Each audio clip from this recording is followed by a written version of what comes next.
So we're on this run, and he would typically tell me stories about how he was just things that he had learned, right? And just trying to impart some of that wisdom. And that day I said, like, Todd, how did you make your money? Right? I wanted to know how he had done so well. And he kind of laughed and he said, Shane, he's like, I got lucky. And I wasn't sure if he was just being humble or if he was being sincere or like what, like, because I was hoping for the secret, right? Like, what's the secret that allowed you to make all this money? And what I kind of took away from it after was, and obviously hindsight being what it is a lot of it was, to his point and his credit, he was aware enough to realize that there was an element of luck, right? And I'll tell you what it was. So, number one, he did buy a great property in a great location. So that improved his chances of being lucky. But had he waited 9 months, anywhere from 9 months to 15 months, something like that, the credit crisis would have happened, and basically there would have been no debt for him to be able to sell this property. And then after that, oil went from $100 a barrel down to like whatever it was, $30 or $40 a barrel. And so office vacancy, because what this one property, he talked about a couple of them, but one that stands out to me was an office property that he had sold. And back then there was like vacancy in Calgary was 2%. Now it's at 20%, 25%, 30%, depending on who you talk to. And so you can just see that he was able to time the market well. He obviously understood the real estate that he was buying and selling, but I don't think anyone can ignore the fact that there was an element of luck, right? That he was able to find that buyer at the time and was able to really capitalize on it. But I think what I'm hoping that you take away from this is not that luck is out of your control, because in real estate, generally speaking, the time periods that you're investing are much longer, right? Stock, you're in and out, or you can be in and out very quickly. But in real estate, the market moves much slower. And so understanding and researching the market that you're in is going to improve your chances of luck. Like, I think there's a quote, when preparedness meets opportunity, that's like the intersection of luck. And I really believe in that, in the sense that, like, the only way Todd was even able to get lucky is the fact that he was in the game. He'd been in the game for 30 plus years. He understood the market extremely well. He understood supply and demand fundamentals. And at that time, I wouldn't say, like, when I say luck, I'm not referring to the fact that he was betting and that he was like gambling. Like that's not what I'm suggesting. What I'm saying is that the timing of when he was able to execute on that opportunity worked out very well, right? He timed it on the buy side well, because if he had waited another 6 to 12 months, he would have bought at a much higher price. And so his delta in terms of what he sold it for would have been less. And so I think it's just important to kind of almost have that humility and checking your ego a little bit, not thinking that you're so smart that, that's the reason why you've made money. Like, pretty much on every deal I get into and get out of, there's elements of luck, both good and bad. Okay. Cause I've had, circumstances on both sides, and, I'll maybe share some of those stories in the future. So we'll talk about that later.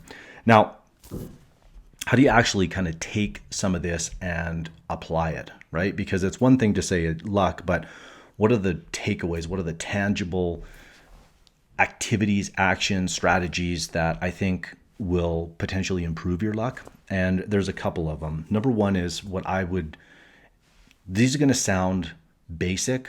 However, in my experience, this is really what allows investors to be successful. And the first is researching their market. And when I say researching their market, it's kind of like having insights into the market that other people don't have, right? The fact that that a tenant really needs to be in a certain location, or that there is rezoning going on in your city, or some other variables or factors that it would be very difficult for an outsider to know. The people that are in that market and really plugged in and tuned in, they know, right? And I've been on both sides of it, where I've been in the local market and I was able to kind of capitalize on it, and then I've invested in other markets, one right now, and not understanding the dynamics, the politics, and just you learn it through experience, and that experience can, you could say it's bad luck, or you could just say, you just didn't understand it well enough. So that's number one, is researching the market. Number two, like understanding the supply and demand fundamentals to the point that like you are like the expert, right? And one of the things that I've kind of come to realize is it's hard to be an expert at multiple different asset classes, right? It's hard to know retail, industrial, office, multifamily. Certainly brokers, that is what they're paid to do, and they have analysts. Like they might have 5 or 6 analysts that work underneath them. And let's say you're in investment sales, yeah, sure, you're going to have the ability to be able to speak to the supply demand fundamentals that are impacting all those different asset classes. I would venture to say most people are not doing 14 hours a day with 6 people that are paid whatever, $50, $60, $80,000 a year to feed them that research, right? And even on those teams, they will generally have specialists. I'm thinking of 2 brokers or brokerages in particular, where they are like, okay, I'm an expert at office, I'm the expert at industrial, I'm the expert at multifamily, or what have you, right? So that research and supply demand kind of go hand in hand. And then the last one is having the capital to be able to take advantage of these opportunities. And I thought that this was important to kind of share, because in the past I've seen some of these opportunities, but unfortunately I didn't have the capital to be able to really take advantage in a meaningful way, right? So back in '08, when I saw what was going on in the US, I obviously had no idea where things were going to go in terms of, that cap rates would compress and interest rates would come down. I just looked at, my thesis back then was, okay, Class A multifamily for 80 a door or 85 a door. I mean, you can't build it for that, number one, even if the land was free.